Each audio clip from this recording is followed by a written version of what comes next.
Welcome back, Ritha. Thank you. Your country had an election today, I think, right? Yes. When will you guys know the results? Tomorrow? Tomorrow, yes. We know mostly the direction. Yes. You know already, or you mean tomorrow? Not the last results, but we have we know most of it.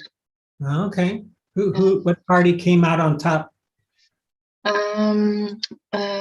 Social Democrats. Democrats? Yes. Olaf, right? That's the leader, Olaf. Yeah, Olaf Scholz, yeah.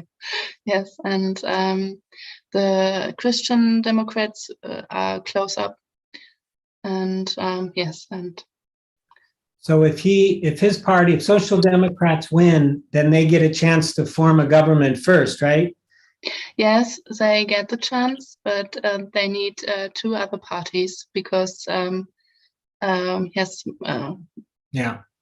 So maybe the Green Party and then the Green Party and the Social Democrats are not do not have enough. Yeah. We need another one to get a coalition. Okay. Very interesting. I'll be reading the news. Yes. I like politics. Yeah. Good. Well, welcome.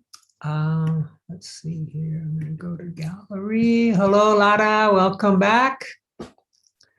And Julieta as well. Okay. Thank you for sitting with us at least.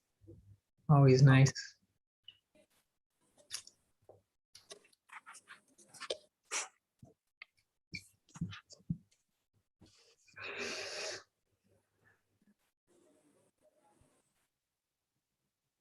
Well, another new name here. Mira. Hello, Mira. Hi, come on.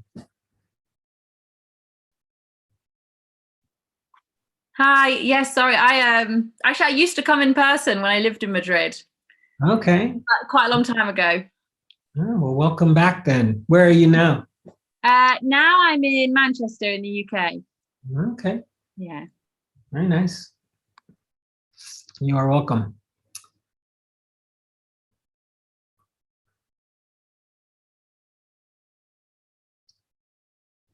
So yeah, why don't we begin, or I'll begin. Welcome. In fact, I think what I'm going to do, I'm going to pin the room so I can kind of see it a little better. Whoops, didn't mean to do that. I put you in the. I meant to pin the room. Instead, I pinned him into the waiting room, the whole Saladana. Sorry about that, Carlos. See, where does it say pin? Oh, there we go. Okay, yeah. So it looks like Saladana has pretty, well, quasi full house. Welcome. Is there anybody who's new to Saladana? If you could raise your hand just so I can see if anybody's new. No. Okay. Great. Well, then welcome back. Right. Good to see you. Good to at least be able to see you on the screen with our semi fish-eyed lens. That's not too distorted. So as most of you know, because you mostly have been doing this with us before, we will sit in meditation together for about 31 minutes or so, 30, usually it ends up around 31, 32 minutes. And we are going to do what is called Samada or Samadhi practice at first, which is a calming or stilling, quieting of the mind. And we'll go back to how we've been doing it before last week. Last week we experimented a little bit. This week we'll go back to what we were doing before last week. And so that means after about 20 minutes or so, I will offer the opportunity to do more of a Vipassana practice. And a Vipassana practice is, you could say, a wisdom practice or an insight practice into the true nature of phenomena, which mainly what we can see in a Sunday for 30 minutes is the impermanent nature of all things, how things change, how nothing is static or permanent. And we can see this when we meditate, right? Our mind is like, all over the place. Thoughts come, they go, other thoughts come, they go. Nothing is reliable. Nothing is constant. The breath, thankfully, is still there, but we lose track of it, and then we come back to it. And even the breath at some point is gonna, right? It's gonna stop for each one of our bodies. Anyway, so about 20 minutes of calming practice, which I'll offer different options for you for an anchor, for a object. And then we just try to practice as kindly as we can with that object, trying to calm the mind. And then after about 20 minutes or so, we'll try the Vipassana. Are there any questions or anybody want to say anything? No? Okay. Oh, you know what? I may need to stand up for a second. I forgot. I'll be right back. Forgot my little timer.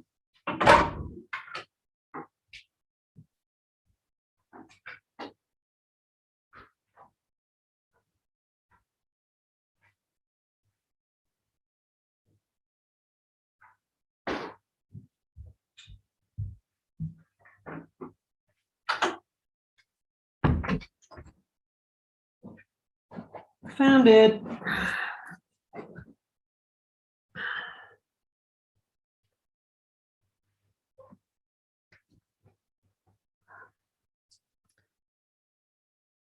Okay.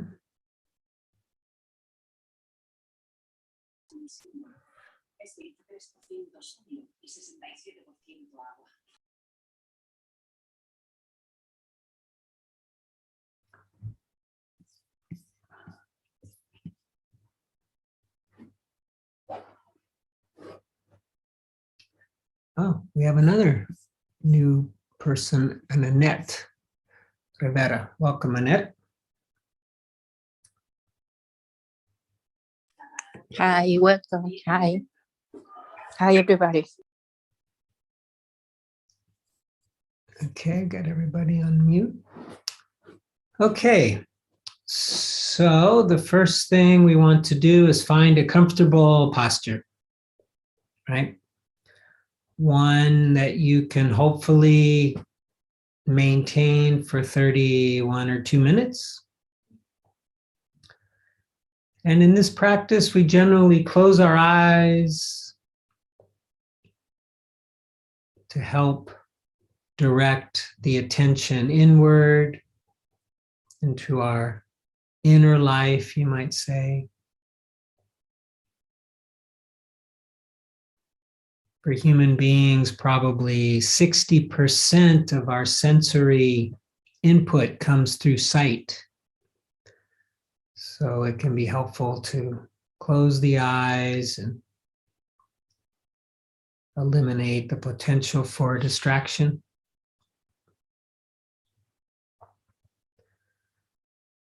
So once you've got your eyes closed, you've got your comfortable posture, try to bring your attention, the mind's attention, to the body.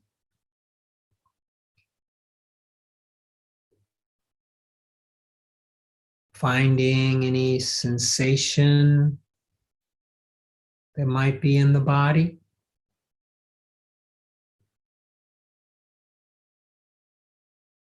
Could be the points of contact where your body is touching the chair or the cushion or the floor.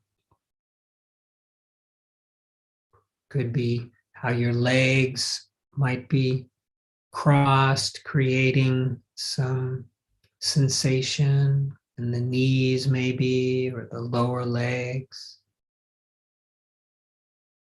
Doesn't really matter what it is. The idea is to feel it, experience it, become aware of it. And through this process, we can unify the mind and the body. We can create yoga, the unification of the mind and the body, grounding the mind into the present moment, as the body is always in the present moment, never in the future, never in the past.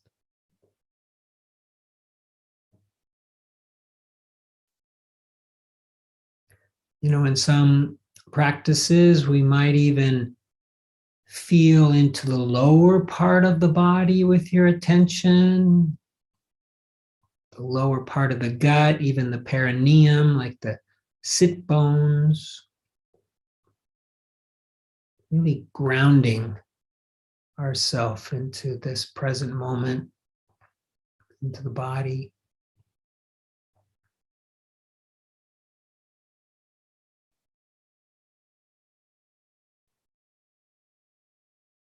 You might also notice tingling in the body. You might notice at the level of skin, cold or warm, or currents of air.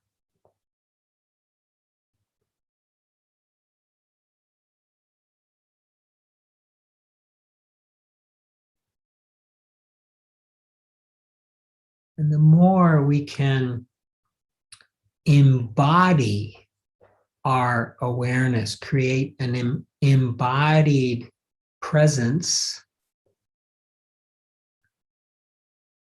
then the less reactive we're going to be. It's really just that simple. The less we are caught up in thought, in the mind, obsession, worry, planning, whatever it might be, and the more we're embodied into the physical form, connected to our senses, it's a transformative practice, really is, just simply that. So for this samadhi practice, samada practice, calming practice, so you can use the body sensations as I've described them, as your anchor. And so when the mind drifts off, you come back to this body. And if you're feeling a fair amount of excitement or agitation or anxiety or nervousness, then a full body anchor like this can often calm that down a bit. Somewhat recommended. The mind is really active.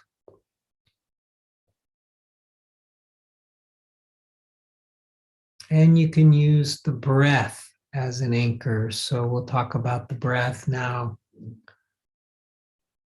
For the breath, you have several options. You can follow the breath on its journey through the body, or you can pick a spot.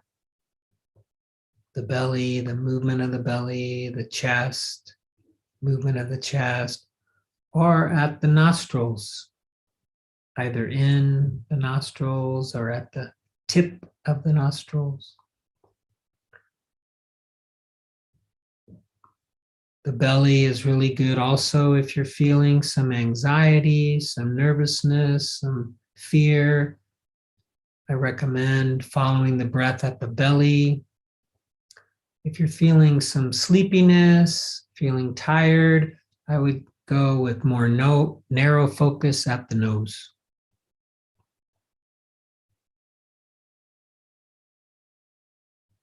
And then finally, if your body is just not a safe place for you today, you can always use listening or sounds as an anchor. Just coming back to a bare listening, a receptive listening.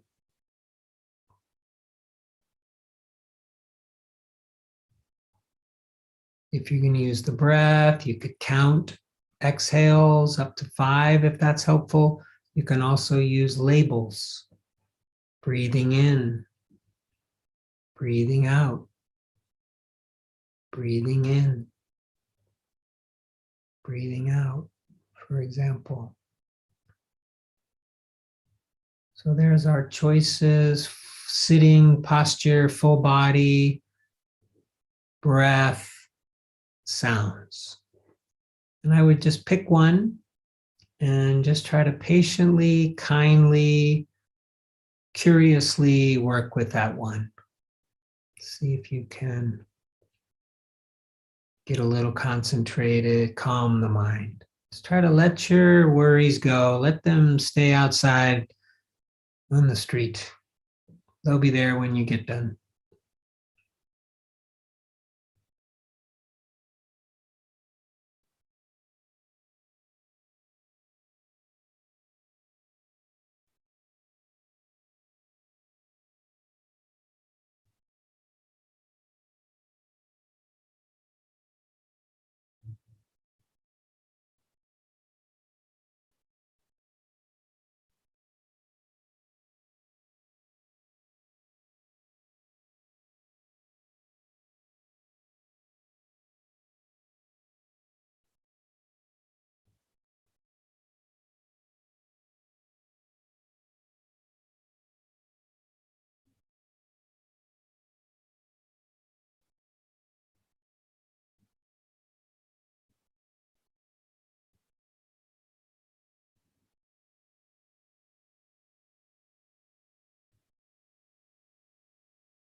If you are still experiencing lots of thought, the mind is very insistent on thinking,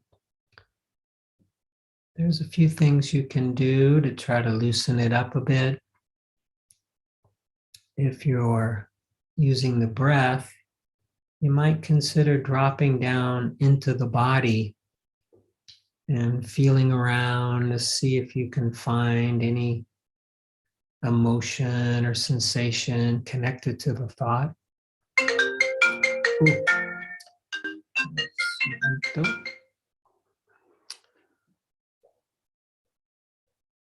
And another kind of trick that I sometimes do is I'll look around for the thought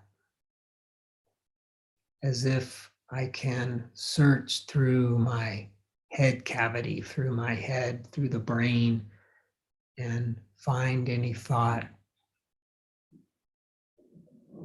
And sometimes just the looking for it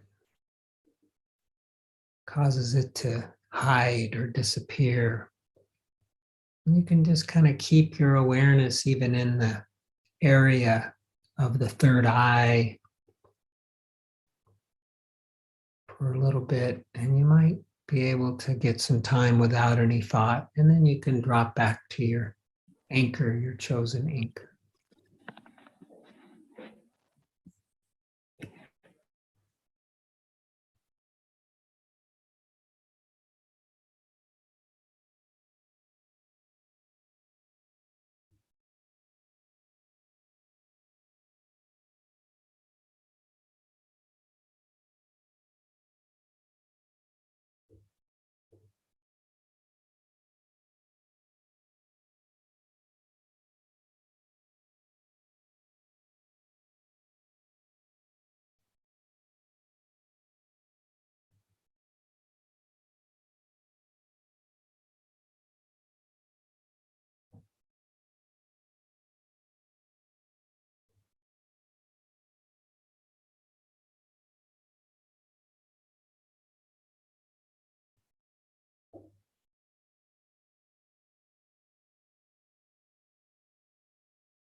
So you can continue with the Samada, calming, stilling practice, or if you like, you can open up your awareness and allow whatever is most obvious to your attention to be the new object, the new anchor. So you're allowing your attention to move around, moving from one object to another, depending on which one calls you the most, which one is the most obvious.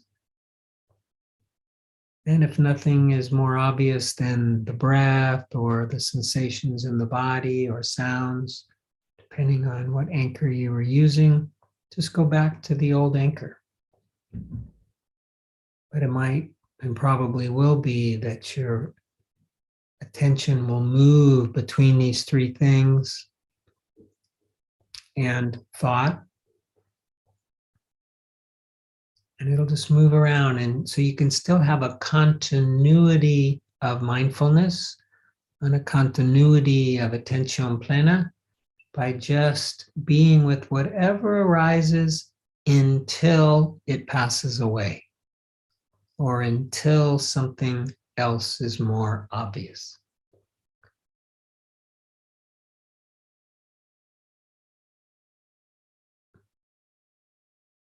And again, if it's thought, in this case, you can just be with the thought until they go away. And then move to whatever's calling you. Maybe it's pain in the feet, the leg, the knees. Could be the breath, could be sounds. All is good. You don't have to be fixed on one thing to be mindful, to be present.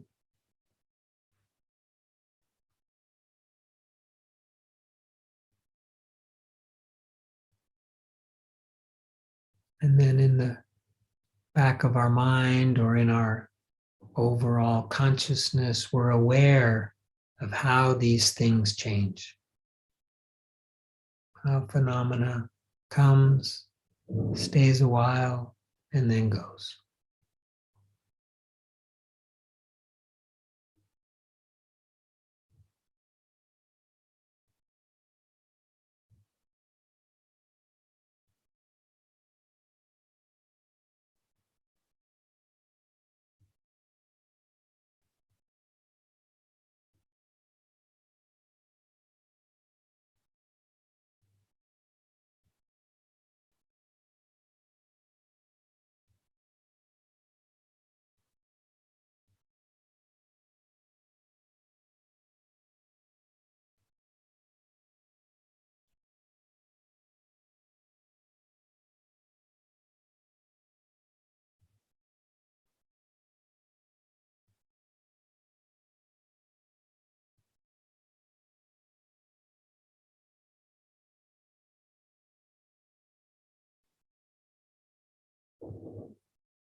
So as we bring our formal practice to an end, let's come back to the body.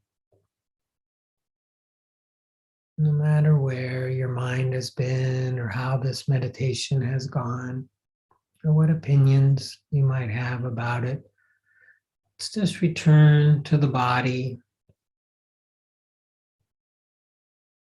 feeling, experiencing, sensing the body. Maybe you feel it more clearly now, or maybe less. Maybe there's some discomfort, body parts sleeping.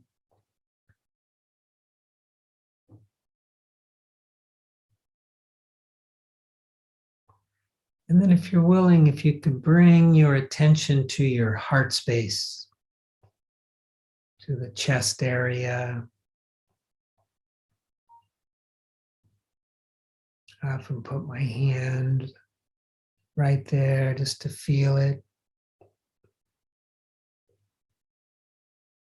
Maybe give yourself a thanks, a thank you for your practice, the goodness of your practice, the fact that you've taken time out of your weekend to be together in Sangha and meditate.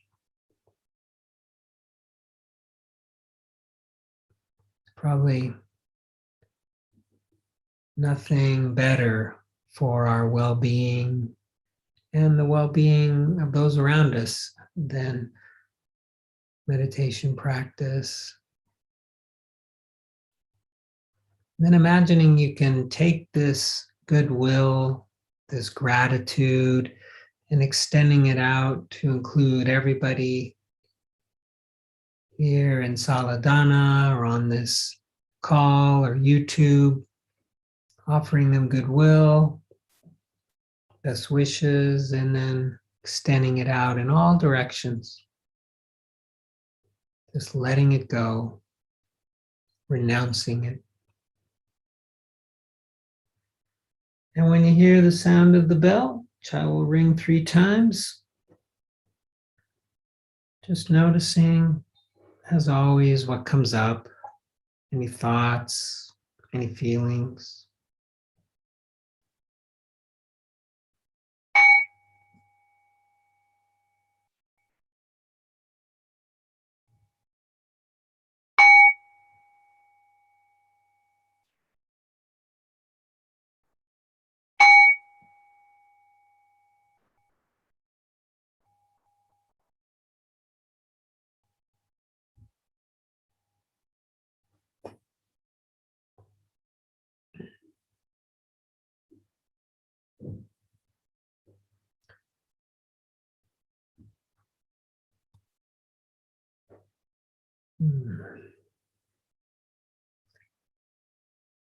Thank you all very much for practicing with us.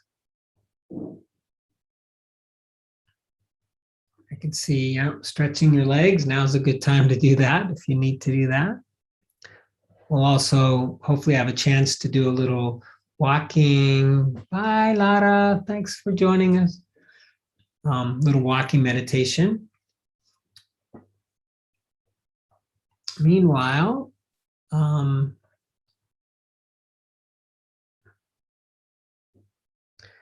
it's funny, I was thinking and maybe even struggling a little bit as to what to talk about. I love talking about the Buddha Dharma, but I also realize that most of the time what I talk about is kind of like what's going on for me, right? And it may not have anything to do with what might be going on with you. In fact, it might be completely irrelevant to your lives. And so part of me was thinking, okay, today's election day in Germany. So I was thinking, well, we could have another vote. Like, what do we want to talk about? And maybe not even today, but for the next few weeks. And I was thinking back to the last election, right? The last vote we had. I think it was a difference between doing the 7 factors of awakening or tracking Bhikkhu Analayo in the 4 foundations of mindfulness. I think that's what it was. Anyways, I think the 4 foundations of mindfulness won. But then, and that was when we were just on Zoom. But I think like half the people didn't even show up the next week. So then I was thinking, well, maybe I won't give you guys a vote. I'll be more dictatorial. So then I'm thinking, okay, well, what should I talk about? And it really occurred to me that, especially with Buddha Dharma, it's almost like it is foolproof if you just go back to the basics, right? Go back to the 4 Noble Truths, which is what we're going to talk about, or the Noble Eightfold Path, or any one of the more popular and basic lists like the 4 Foundations of Mindfulness or the 7 Factors of Awakening. Because these are like realities. In fact, I was watching this video by this guy, Doug's Dharma is what he calls his video channel, I think. And he said that the four Noble Truths, which is how we translate it in English, and in Spanish, it's basically the same, not all scholars agree that is the proper translation of the Pali.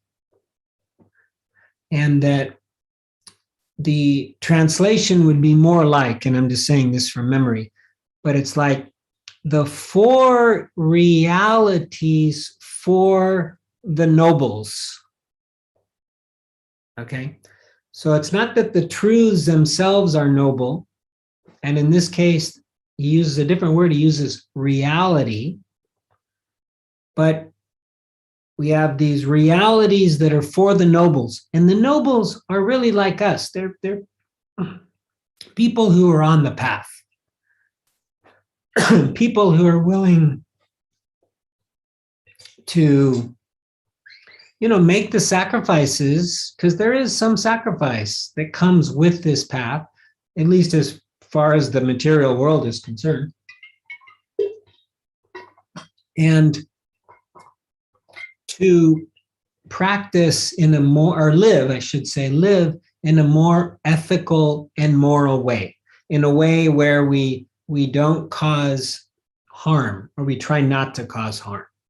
So these, in the Buddha's time and in the Buddha's perspective, those who tried not to cause harm, who followed the 5 precepts, for instance, they would be considered nobles, because it's noble to not cause harm, right?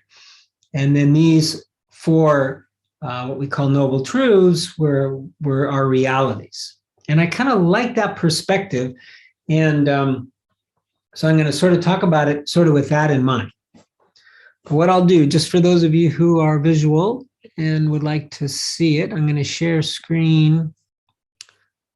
And where did those little rascals go? I think they're here. Do you see Four Noble Truths? Can somebody give me a nod? Okay, good.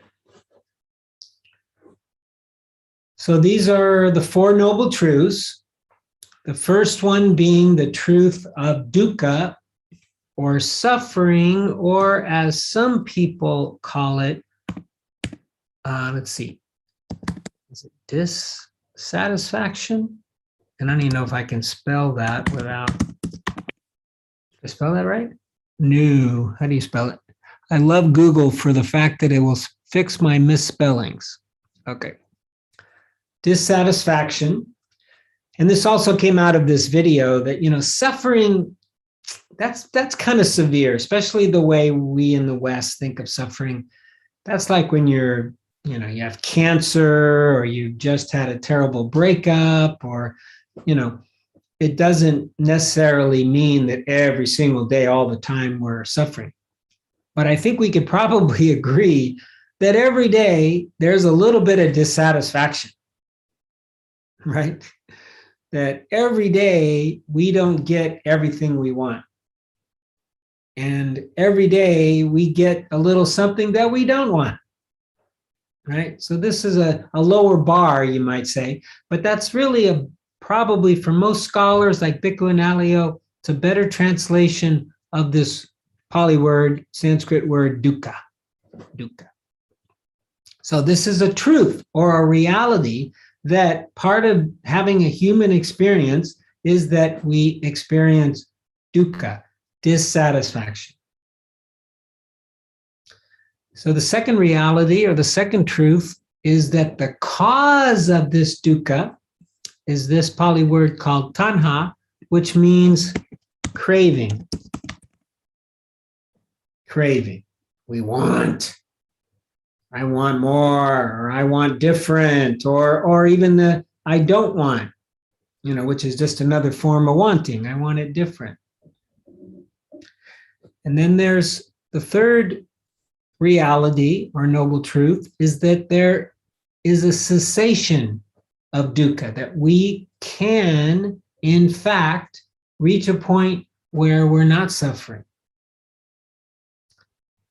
And obviously, it's the elimination of the craving, right? That's the key. And the fourth one is the path. Magga meaning great, this great or noble, I guess you could say, path, which has 8 factors to it. If we follow this path, this could lead to the cessation of suffering, or the cessation of dissatisfaction. So, over the last couple of weeks, we've talked quite a bit about the power of disidentifying with things. Okay. Well, first, I'm going to back up just to clarify one little thing. The very first of the 8 factors of the Noble Eightfold Path is called right view, or right understanding. And if you read, the original text, the Buddha asks, what is right view, or what is right understanding? And it is understanding the Four Noble Truths, which I just showed you. Truly understanding that. And according to this video, this was kind of new for me, but apparently at the Buddha's time, the Buddha didn't talk about the Four Noble Truths with lay people right away. It was considered a rather high understanding, and not an easy understanding. So he would talk about it with his monks, but not necessarily with lay people until after he had talked about gratitude or generosity first, usually about sila, moral behavior, and then he would maybe get to the Four Noble Truths. So this is what you'd find in most of the early Buddhist texts, as what the right view means. But then also maybe some 150 years ago, coming out of Burma, in response to Christianity making inroads with the people of Burma under British rule, there was a monk whose name is escaping me at the moment, but something like Lucy, but I can't quite remember the name. It might come to me. But anyways, he included or added or substituted what's called the three characteristics of all conditioned phenomena as part of right view. And that is that, and this is a Buddhist teaching, that things are impermanent, that things are by their very nature unsatisfying, in part because they're impermanent, and that things are impersonal, that there is not self. So this last one, this impersonal, we've talked about a bit over the last couple weeks, and I want to mention it again here because knowing that suffering or dukkha or dissatisfaction, the first noble truths, applies to everybody. It is universal. It is not personal, right? This to me can be very helpful when you understand that everybody struggles with this. Everybody struggles with this. Nobody is exempt, except possibly somebody who is fully enlightened, right? Because they've stopped craving, which includes identifying. They've stopped identifying, they've stopped craving, they see clearly. And I wouldn't be surprised if we could count those people on just our hands. I mean, there's not many that get to that place, especially in the world we live in now, which is based on craving. It's based on creating craving. It's based on keeping us wanting, so we'll buy things and, the economy will continue to go. But we can definitely, and I don't see the path as one where you're like suffering, and then you're not. I mean, that could happen and maybe has happened, but I see it as more of a gradual thing where you suffer less. That's been my experience. Many people I know, it's been the experience that just by practicing the Eightfold Path, practicing meditation, staying on the path, the suffering diminishes, right? And just the understanding, that first noble, first factor of the Eightfold Path, right understanding, right view, that this is universal and not personal. Just that alone is kind of like, I'm not alone. I'm not alone. This is shared by everybody. This to me can be helpful, right? I mean, in the world of addiction, which I have a little bit of experience and so forth, and I'm also very curious about it, some people are now kind of saying that the cause of addiction is actually separation, disconnection, and that the kind of antidote for addiction is connection, okay? And so if I feel like I'm alone, I'm the only one that suffers, nobody has my problems, nobody has my issues, nobody is dissatisfied like me. What am I doing? I'm just through that thinking process, I'm just creating separation from me and everyone else, right? Which just causes more suffering and can lead to addictions. In many ways, I think the Buddha was talking about addictions. Craving, addiction, there's not a big difference, right? When we want something, when we crave something, and when we get it and then we want more, we get it the first time and we think it's going to bring happiness to us, and maybe it does for a moment or a week or maybe a month, but then it doesn't, right? Then it just loses whatever it had. So what do we want? We want more, right? We think, well, we'll double down. I'll get more of that or a bigger of that or whatever. But it didn't bring lasting satisfaction in the first place. What makes us think it's going to bring lasting satisfaction in the second place? It ain't. And that's almost like the definition of insanity, is thinking that this repeated action will bring a different result. No, it brings the same result. And that's basically addiction, right? So in a way, I kind of think he was onto something when it comes to addiction. And so if you know, even though we meditate a lot of times to try to calm the mind, and if we can even stop the thinking, it's like, okay, enough already. Let's just be still for a bit. It's not that all thinking is bad. Sino que. I love that expression in Spanish. It doesn't exist in English, but sino que. There is wholesome thinking. There is helpful thinking. There is useful thinking. And it might very well be just a simple reminder that dukkha, unsatisfaction, dissatisfaction, suffering is universal. Everybody experiences it. I'm not alone.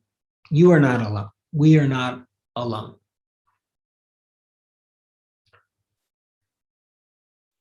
And so there, through the three characteristics, and I'll just touch back on Vipassana for a second. So the Buddha taught about two forms of meditation, and if you count metta, 3, but metta really falls under the samadhi. So he taught this stilling meditation, samada or samadhi meditation, to calm and still the mind. And he taught vipassana meditation, which is to penetrate, to see clearly the truth, the reality of all things, the Four Noble Truths, for instance, to be able to really see them. And here in the West, we tend to sort of practice them and teach them kind of in parallel without achieving what's called jhana, these really deep forms of absorption meditation, where theoretically we can see even more clearly, which was more or less how they did it back at the Buddha's time. But we don't need to have full jhana, full absorption, the most still mind that we've ever had, to be able to see how thinking things are permanent when they're not permanent can cause suffering. This is something we can figure out with our brains, right? That if I think that if I just exercise every day, my body is not going to get old. It is not going to get weaker. It is not going to age, right? Or if I just eat the right kinds of food, this body's not going to age. No, that unfortunately, our bodies are going to age no matter what we do, right? So this is a classic example, and really going all the way back to the Buddha, that clinging to or wanting our body to not change, not get sick, not get old, and not die is not going to happen. I'm sorry. This is what he discovered when he first left the palace. So we learn to accept that things change. And this applies to everything. Now, some things, might last, like a mountain, might last longer than our lifetime. But as we're learning on La Palma, even there, they don't seem to stay put. They might decide to blow up and spill lava all over the place. So even this earth is constantly changing, as we're seeing with climate change, right? So this is a universal truth. This is a reality. Things change. So there's no point to cling to them. There's just no point to hold on. I can't believe, though, that this particular mobile phone, I've had it about 4 years. So this is my least impermanent phone I've ever had. Usually I got to get a new one in 2 years. I don't know why it's still working, but eventually that thing is going to croak, right? Eventually that thing is going to die. So for me to hold on to it, it doesn't make sense. It's not logical. And to think that it's going to forever bring me satisfaction, no, that is also not going to be true. Maybe for the first week, it's kind of fun. After that, it's, And then that final thing, identifying, thinking that my thoughts are me. How much time do we have? I want to make sure we do a little walking, but I want to add one other little tidbit that I got over this week that I like very much. Thinking that my thoughts are me. This, in my case, would be a disaster because my thoughts are shit. I mean, my thoughts mostly are about, ego, or they're about retaliation, or they're about revenge, or they're not worth thinking. But, they keep coming up. They're part of my brain. And the word, the term I want to introduce tonight is conditioned will. I just learned this from my teacher, Martin Allward. And you guys hear me talk about this all the time because I find it interesting. But, do we have free will? Do I have sufficient free will to stop these thoughts? Do I have sufficient free will to be a different person where everybody likes me and nobody's mad at me? Well, as you probably can imagine, the answer is no, I don't. And I don't think any of us do. We can maybe change a little bit at the margins. Maybe we could change 20% or something like that. And Martin calls it conditioned will. So we do have, and the Buddha believed we have a little bit of free will to be able to intend, to have intention or volition to change. But because of causes and conditions that we are not responsible for, we had nothing to do with our past, we had nothing to do with our family's past, we had nothing to do with our culture, all these kind of things that are not personal, we didn't do it, it's not our fault. These things impact what we can actually do at any one time. We have conditioned will, we have restricted will, we have constrained will due to causes and conditions. And this is just part of the human experience. And maybe it's for, survival reasons that we needed to kind of be habituated in this way. I'm not sure. But with Buddhism, with the path as it was taught, if we follow it to the best of our ability, poco a poco, a little bit at a time, we will start to see some change. And the suffering will start to drop. The reactivity will start to diminish. And I've experienced this, and I know many others have, and I hope many of you have, where you might even notice that something happened in the street, maybe, or in a grocery store, or with your family, where you didn't even react. You just were patient and you let it happen. And you'll be like, where the hell did that come from? 2 years ago, I would have raged, or, whatever it might be. This will happen with the path. If you stay on the path, practice this embodied presence, the Samada practice, and then also follow the Sila practices of non-harming, the 5 precepts. Seeing the world, poco a poco, it's not going to be a right away slam dunk, but eventually you start to see things differently. Everybody's suffering. It's like I'm in a conflict right now with this guy who runs this school because he won't get vaccinated. And like his school is so small, and even though I've been vaccinated and therefore I guess I'm 93% safe or whatever it is, I'm still a little scared. And I'm like, what? And I don't want to go back because I'm scared. But I realize this guy also is suffering, right? He's also scared. He's also experiencing dukkha.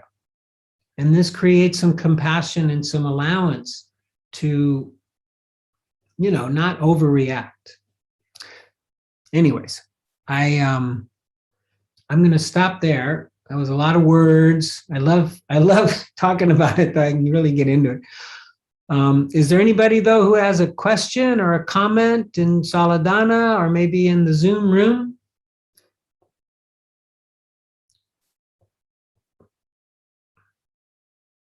No? Would we like to do a little, short, maybe 6-minute walking meditation? Does that sound all right? Carlos, give me a thumbs up. Okay, good. So why don't we do that? Let's take a little stretch. We're going to go to 12:50 today. So not 12, 8:50. So hopefully that'll be okay. So we'll go for about 6 minutes. Okay. And for those of you who haven't done it, just pick a couple meters back and forth with your attention in your movement and in your feet, touching the ground. I will do it as well.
Yeah. Thank you very much. Sorry, 6 minutes is a little short, but I'm going to finish on time. I just wanted to add just one thing about this concept, this way of seeing of causes and conditions. In the Buddhist philosophy, nothing arises on its own. There's the law of karma. Everything arises due to causes and conditions that come together, causing something to arise. Now, this includes our thoughts, and this includes all physical action. It is therefore not our fault that something arises, right? It's as a result of many, many causes and conditions that come together. It includes our thoughts, includes really even that comes out of our mouths. However, we are still responsible for our thoughts. We are responsible for our actions. We are responsible for our speech. Because if not us, who? Right? I mean, it really is up to us. And to recognize that even our responsibility and how we can deal with our actions and our thoughts and our speech is going to be conditioned. And therefore, there's no point, well, that sounds kind of a little bit harsh, but I'll just finish the sentence. There's no point to be hard on ourselves, right? There's no point to criticize ourselves because we're unable to change in some perfect way, because we just can't. These things are subject to the laws of nature. They're subject to the laws of causes and conditions. They're subject to the laws of karma. We can only do what we can do, and then we need to try to give ourselves a break, which I also understand is going to be subject to conditions, right? Some of us are going to have very loud voices in our head that are going to criticize us all the time. It's not our fault that we have those voices. And what they're saying is mostly bullshit. But it isn't something that we can get rid of right away. It takes time. And the best thing we can do is really just apply as much kindness and acceptance and compassion as we can to whatever our brain, our mind comes up with. Because as I've said many times here, if our mind is criticizing us and then we just criticize our mind for criticizing us, we're just doubling down on the criticism. And we're just deepening that condition, that habit, right? So with as much conditioned will as we have, we try to be kind to our mind.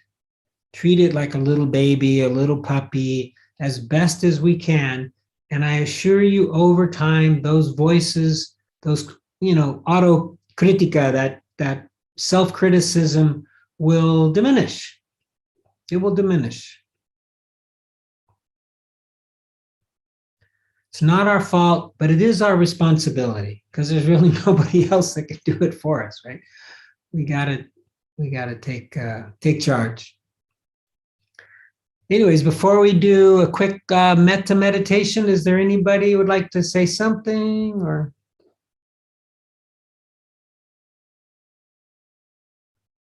Okay, well, hopefully I've answered all the questions without knowing what they were, but anyway, so why don't we do a little metta meditation for those of you who aren't familiar with it.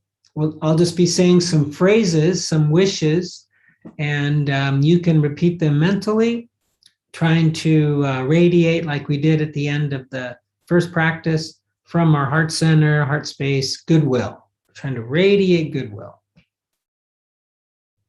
So we'll start with I. We'll start with the first person. May I be happy.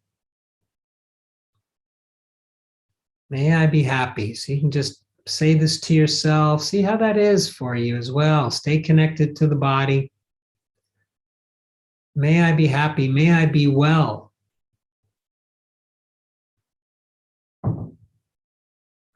May I be safe.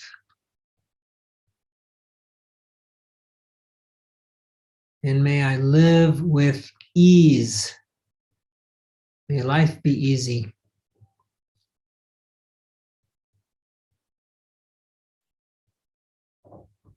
So next, imagine somebody you really love unconditionally or you admire unconditionally. Could be a family member, a grandparent, or an uncle, aunt, or maybe a public figure. And it could also be an animal, a pet. So imagine this being in front of you, and let's offer them the same wishes we offered ourselves. May you be happy. May you be well. May you be safe. May you live with ease.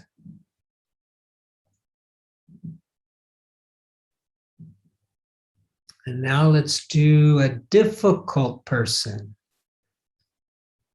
So this would be somebody who may have done something or not done something that went against what you wanted. Maybe you have a little resentment towards somebody. Nothing catastrophic. Something smaller, manageable. Imagine that person.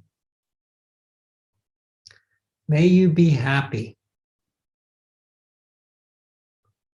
May you be well. May you be safe. May you live with ease.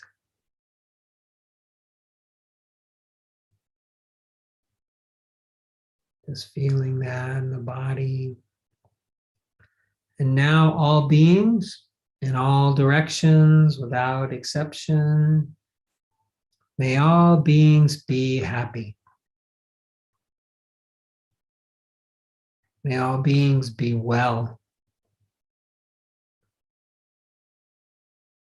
May all beings be safe. May all beings live with ease.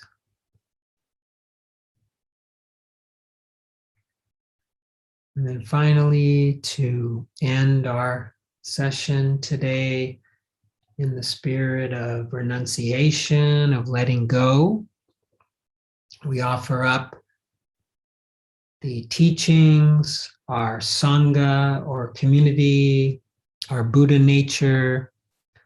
Offer this up to the benefit of all beings. May all beings be happy and peaceful, healthy and strong, safe and protected. May all beings be free from suffering and the causes of suffering, free from war and violence, discrimination, racism, coronavirus. And may all beings find their point of view, find their understanding that leads to the end of their suffering. May all beings be free.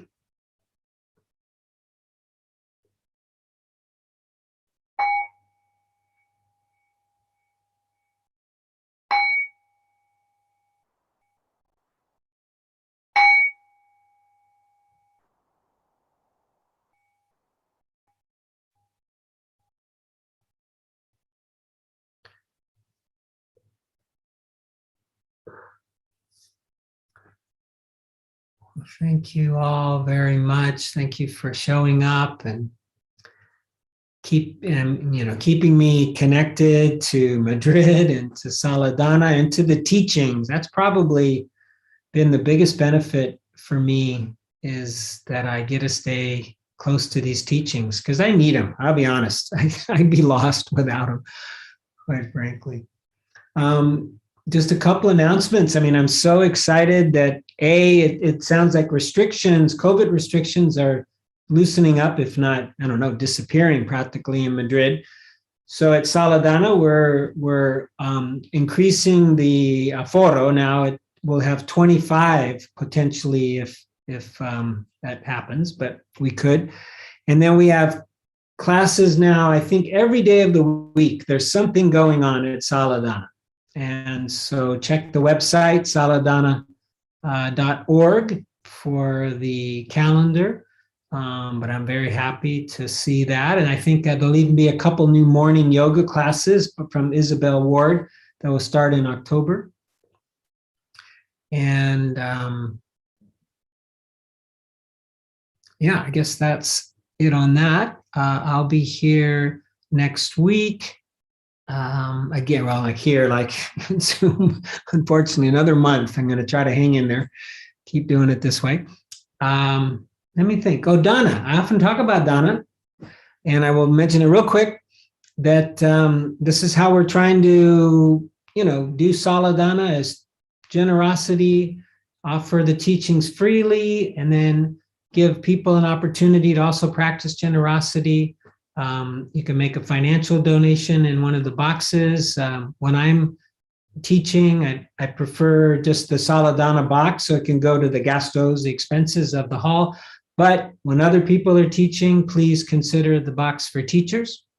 And we also now, we officially have an association that is going to be like the manager of Saladana. So Carlos and I will talk about this, but we're going to be able to open up a bank account. And so then, we could use some of the new ways that people move money around now through, I don't know, phones or whatever, but that should be coming. And thank you very much for that. And yeah, Carlos, do you have anything? I think you mentioned most relevant points, so thank you. Thank you, Carlos. And thank you, Carlos, for your service. I really appreciate it. And hopefully everyone else does too. They can recognize how much you contribute to Saladana. I mean, it's really very much appreciated. Everyone contributes. So thank you to all for showing up and helping, because every hand helps. Yes, thank you. And thank you for the Zoom group. You're coming. I like we have a few countries even represented. That's very exciting. Appreciate it. And I see Carmen came. I don't see her, but I see her name. Oh, is that where she? Oh, hi. Welcome again. Okay. Well, yeah. Hopefully, maybe you guys will go out to eat or something. Hopefully afterwards, and I will see you guys soon. Hasta pronto. Thank you, Jim. See you soon. Thank you. Bye. Bye.